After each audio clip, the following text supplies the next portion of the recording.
second draft and ban screen.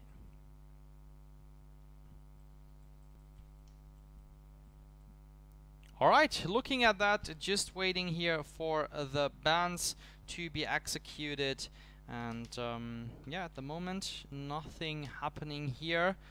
We will keep you updated as soon as we have some information, since now Team TAS eSports is having is the A team on the left side, playing from the left to the right, and having the right here to ban first. So let's just wait a second, enjoy the moment of silence, since we might see the Taka ban first incoming here. And I think that's pretty sure. Yeah, I mean, what else should they ban? I don't think you need to ban the Celeste. You can pretty much just try to dodge her a bit better, but Pon was just too strong. I mean, he was just... Yep. Oh, they couldn't kill him as well.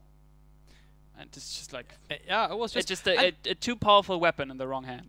It's just super interesting to see, for example, that he went the tension bow. He was super aggressive, so good. And then we see on Europe the guy who is going Sorrow Blade first, you know, and it works also. So that's pretty awesome to see. And there comes the first ban from Team TAS eSport. It is not Taka, but Vox. Oh, what? But on the other side, we do get a ban, and that is the ban we are... Well, I did actually not see coming. That is Taka. But maybe they are doing that because they know that they are not like picking first, and they say, well, I don't want to keep Taka open. Yeah. And then have Team TAS picking it. So maybe that's the idea behind that.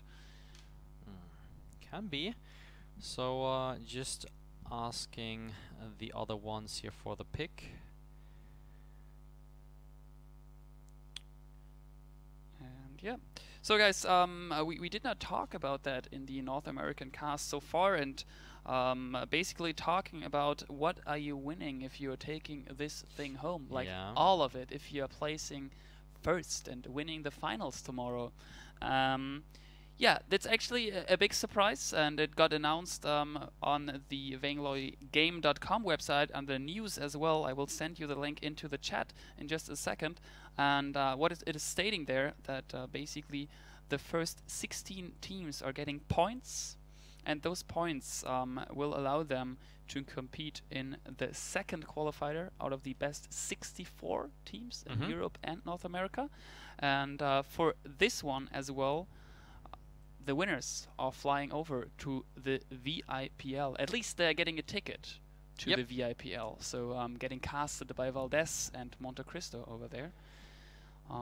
Yeah, it could, for example, be that Gangsters is winning it and maybe flying there with the second team, or that we do have Legacy Reborn doing it and flying over again, since Old School already had the pleasure playing with Fusion over there. So yeah, that is besides the cash prizes, the thing they are competing about. Yeah, that's very nice. I mean, VIPL remains of course, Vainglory International Premier League. The name says it. Therefore, of course, that's where everyone wants to go. The big prize pool is there, and the Gangsters just came back as the champion, winning a lot of money. And yeah, we have the picks. As you can see, we have Jewel, Scarf, and Catherine on the side on Team TAS eSports. Legacy Reborn is going for Celeste Arden, same as usual here, plus Glaive this time. So we will kick it over to the Halcyon Fold, and then Valdez and Tasty Bacon will continue.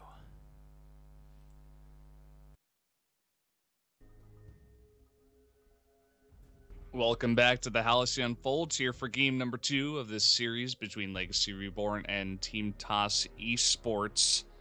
Just getting straight into this game, let's talk about the picks a little bit, I guess, for this kind of slow early game here. I think once again that Legacy Reborn did get the better of this pick ban phase, just once again. It's especially with the Glaive into and Arden combination is so incredibly strong. A gauntlet followed up with an afterburn into the wall of the gauntlet can be so effective. And we're going to have another level 1 skirmish here as Rekt is just trying to cause some havoc on the enemy team. And now Glaive finishes up the last camp there and makes their way in. And those scout traps doing a ton of damage. And it's going to be Corpus falling first here. Now they're trying to chase down Nastja on this Catherine. I don't think they're going to be able to get a kill, but they are going to be able to steal away this jungle. And this is almost feeling like deja vu a bit here for the first minute or two. They got to be careful about how long they stay, especially fighting these minion camps here. They do have a nice scout trap down, though, and it's going to hit both of the members. But Corpus is not going to back down. He's coming in to fight once again against the Glaive here. The stun is going to go down. Will they be able to take him down? They do, but Jewel is going to go down here as well. And once again, it's the fight of the roamers here, but Arden looking to take this fight, and he will. Yeah, Arden just has a lot more damage than Catherine with that B ability, able to win that trade. And all of a sudden, just like that, within the first 2 minutes, we've already got 4 kills on the board, 3 of them in favor of Legacy Reborn. And looking up in the lane, 12 Tacos once again having a little bit of trouble. His health bar is very low, at least staying even on relatively even in terms of CS, but Old School could be looking for the kill. He's trying to get that one auto attack, but Scarf will survive. And surviving is only half the battle here. Not sure how much farm he's going to be able to get. Gonna get one more minion, and it looks like they're gonna try to set up a gank. Catherine Jewel is a very strong composition to go for this. They're gonna get the double stun down, but Taco's getting very, very close and almost goes down at the same time, but Celeste did miss that one heliogenesis, so Scarf will be able to survive. Yeah, the one problem with the Celeste is the fact that she is very easy to gank. She has the one stun from a core collapse, but that's really the only survivability. However, down in the jungle, we are going to see another kill being picked up here by Rekt. 3-0-1 on this Arden, taking a lot of the kills this time around. Yeah, I mean, from the get-go, I feel like Arden, even at level 1, is stronger than the Catherine that only has that one stun, so they push that advantage really hard from the get-go. And when they fought, also, Rekt on that Arden put down a couple of scout traps, which really secured that first kill. And if you're doing it correctly, if you're going to be able to get these kills this early on in the game, when you're going 2-on-2 in the jungle, it's going to propel you to, once again, a very satisfying lead here. Already 1.7k gold ahead.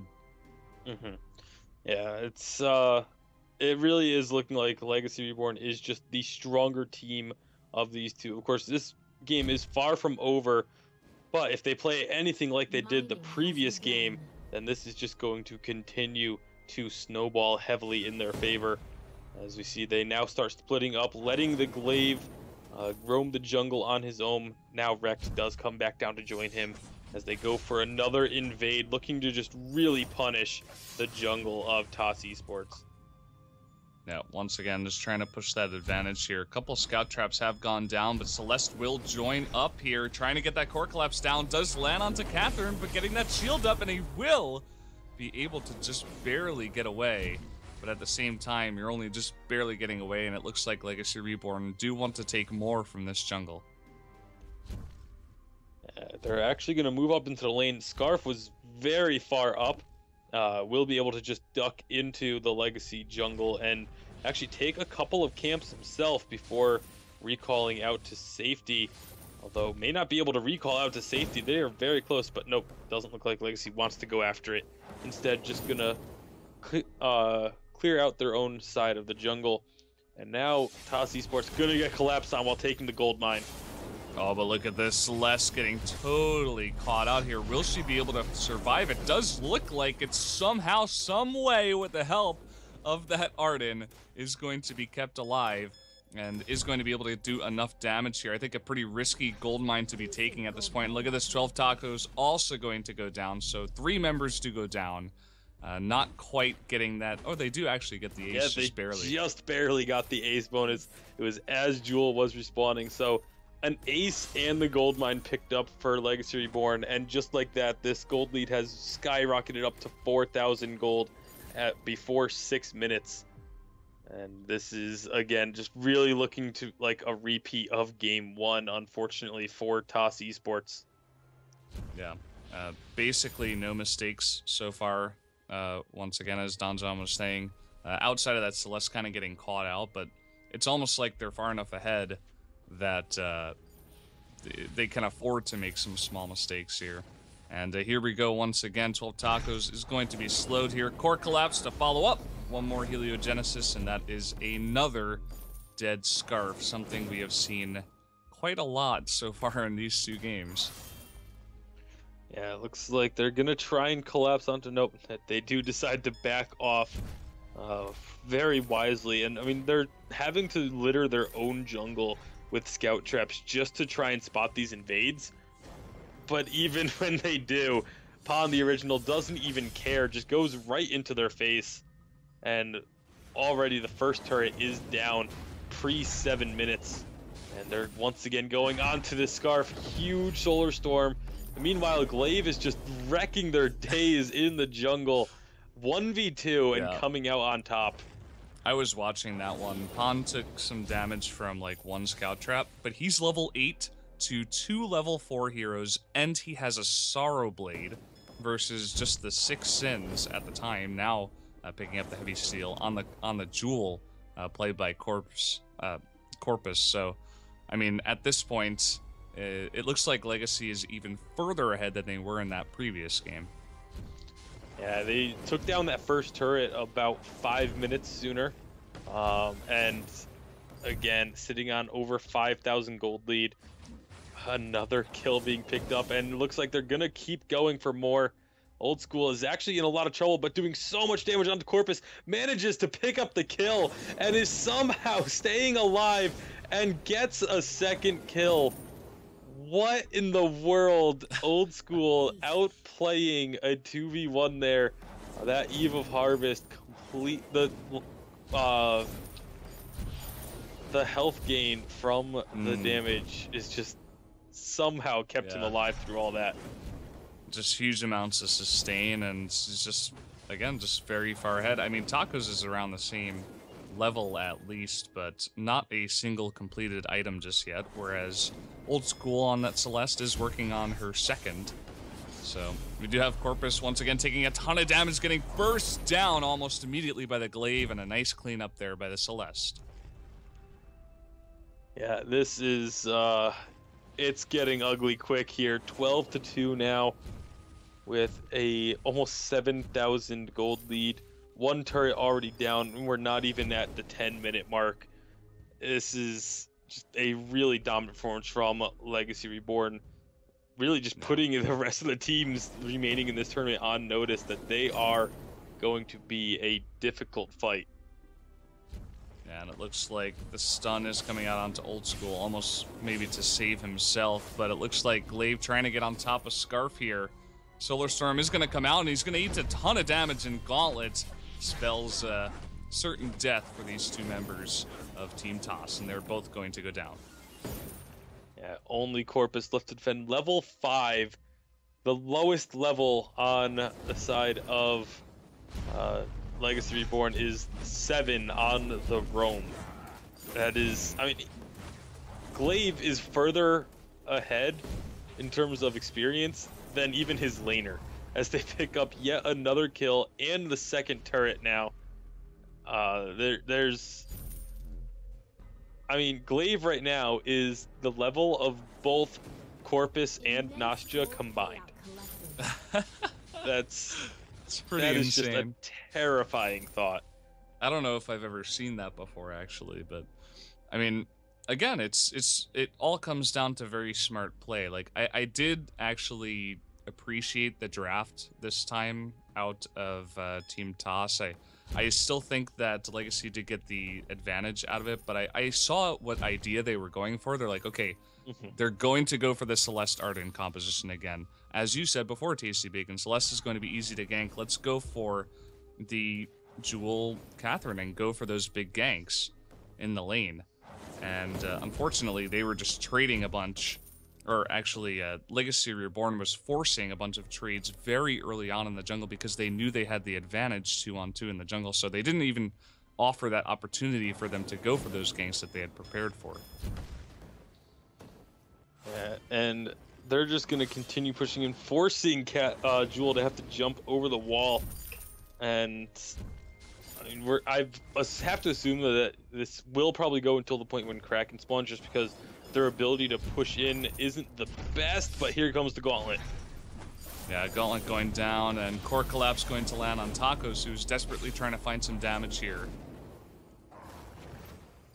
Not going to get it, though. It is only Nastya is able to escape alive. There are no minions there yet, though, so they cannot actually push in. And of course, being only 11.5 minutes into the game, the death timers are so short that they actually can't push that turret whatsoever just yet. Just going to be recalling back to base, picking up some more items. It's already a, we mentioned the Eve of Hearts before. Aegis completed now on Old School. Broken Myth completed. Arden has the Stormguard banner, Shiver Steel, a completed Crucible, and then of course Glaive with the finished Sorrow Blade, and working on he has the Heavy Steel and Blazing Salvo, as well as the Weapon Fusion in his inventory. Just so far ahead. Yeah. And I do appreciate the double Crucible as well, with the double stun composition coming out and just able to soak up that extra damage that Scarf is going to be putting out as well. I think it does make sense here for Legacy Reborn to go for this kind of item build. Yeah, they're going in aggressively. They can really just, I mean, they can pretty much do whatever they want at this point. The entire jungle belongs to them right now. They're forcing TAS eSports to just sit in their base. There's really nowhere that they can go. The moment you see that, Scarf takes a step out and almost gets killed. Like, he literally went to the edge of the base opening and was almost killed.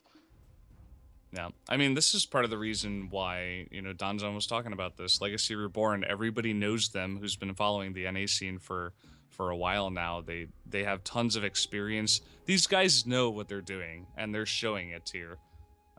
Team TAS, definitely a decent team here, but they're going up against one of these super elite teams, and it definitely shows. Yeah, that's for sure. As again, not even able to. Actually, I believe Corpus got that one, but Yep. there's not a Score whole lot. one for Corpus. But Oh tons my of goodness, Heliogenesis is he gonna coming pay down. for it with his life? Not He's quite. gonna get stunned here. Nope. Just going to prepare. No follow-up there from the stun of the Catherine, and Celeste is just going to continue doing as she pleases. Meanwhile, Scarf is being chased down in the jungle of Legacy Reborn, is going to be killed. I think that was kind of just a desperate farm attempt. We saw that a bit from him in the last game as well, where it's like, I'm just going to go for your jungle if you're going to steal our jungle. Unfortunately, not quite working out, as Celeste able to just fend for herself down in the lane. We are now about 30 seconds, a little more than that, from the Kraken spawn, which will pretty much signify the end of this game. I mean, Scarf is able to clear out these minion waves very efficiently, so that's why they just haven't been able to push in at all, because even if they bring the minions all the way down, unless they can get a nice gauntlet just like that one. Well, they do get this gauntlet here, but Glaive is not in position, and running out of energy now is that Celeste. Unfortunately, not going to be able to go down, and the Solar Storm is going to take out Catherine here. And now Glaive is on the wrong side of the wall, but he probably doesn't care. I mean, he is a Glaive, and he has an Arden on the other side. And there's a great afterburn, pushing Tacos into the team. That's a second kill now picked up, and Corpus takes half of his health from one ability. Kraken is, of course, up, and they're just going to back off, probably grab that, and then use the Kraken to push into the base. 20-2 with a 22,000 to 9,000 gold. Yeah. Going to easily be able to pick up this Kraken. It looks like Catherine is taking some of that jungle now, or at least scouting around here, but they will be informed that the Kraken is unleashed, and they are going to go for this push. Taking it a bit earlier this time, I guess just because they are even further ahead compared to that last game. In the last game, they just, they took down this one turret before the two turrets in front of the crystal first, and they were much more slow about it, taking their time, just not taking any risks. But this time they're just like, whatever, like, we're easily going to be able to push this one. Yeah, I think it's a combination of being so far ahead as well as having the one game advantage as they're looking for the fight here. They almost kill Scarf, but he is actually just barely staying alive, and they're actually doing a lot of damage. They do pick up one kill, but they also give one back over, and now the Kraken is taking down this turret as Old School moves on in and picks up the kill. Scarf managed to get out alive and is going to try and defend against this Kraken, but it's going to be a very, very difficult defense. Dragon's Breath going to come down here, but Celeste, cool as a cucumber, going to throw down that core collapse and just continue doing as she pleases here, dropping the Heliogenesis onto that turret, and now just outputting a bit more damage onto Scarf, and now out of energy, and the Kraken has gone down, so just going to be safe once again and back off. Yeah, 400 to 500 damage drops onto the turret there from Celeste. That is just so much damage for only 17 minutes into the game, as this is probably just one more push away from finishing. No turrets left to defend the base of TAS eSports, so really all that Legacy Reborn has to do is just group up and push together.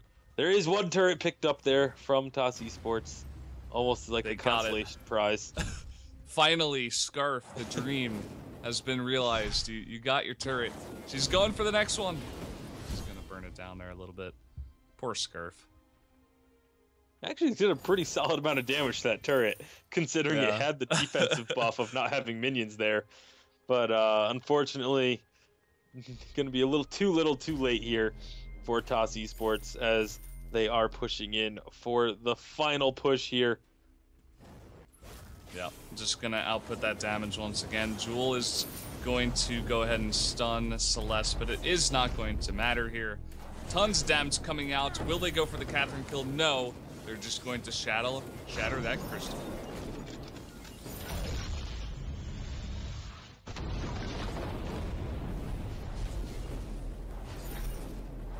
So really, again, a second one-sided affair here.